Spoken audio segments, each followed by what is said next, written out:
The Oneness Pentecostalism is a sect of Pentecostalism that believes in one God.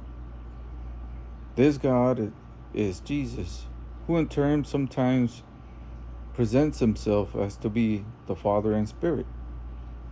Today, the largest church that holds this doctrine is the United Pentecostal Church International. They believe that the church was founded in Acts when the Spirit was poured into the disciples. It is mostly located in the United States, but can be found around the world. The Oneness Pentecostalism, as I said before, believe that the Father, Son, and the Spirit are one and the same. They tend to use different forms to manifest themselves with people. As proof text, they use Deuteronomy 6:4 through 15, since it shows and it says in Scripture that God is one. They also believe it is important to be led of the Spirit. However, this desire to be led of the Spirit does not conflict with a high view of the Bible as primary source of truth. This is according to their website. In addition, when they were explaining how they see how God is one and yet not this, they're not different. In the book of Acts, when Stephen saw Christ at the right hand of God, they do not see this as a literal sense.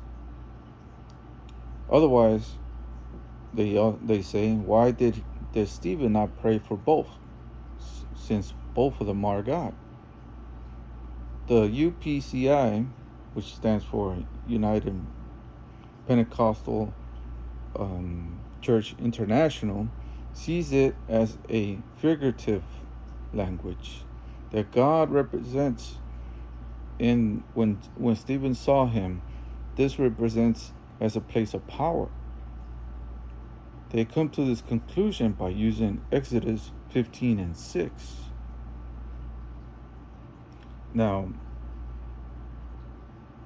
my belief is totally different. In accordance with Scripture, the Father, Son, and Spirit are being misrepresented. The Father is seen as authoritative.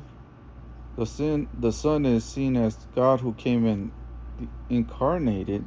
The Spirit is seen as just a presence who are the same person.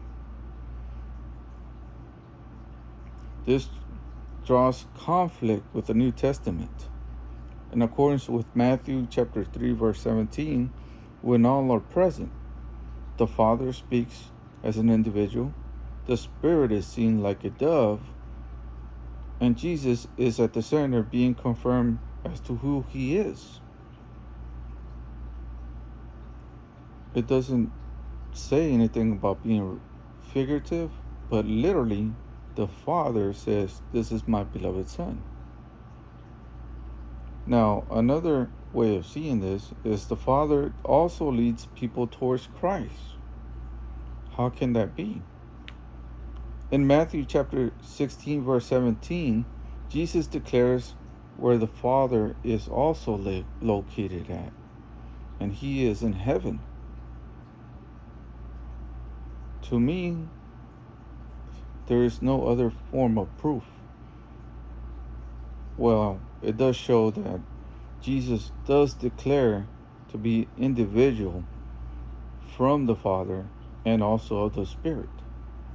And he does, when he speaks, is not speaking in figurative language. Just as he will say, when I have to go, but I will send somebody else as a helper.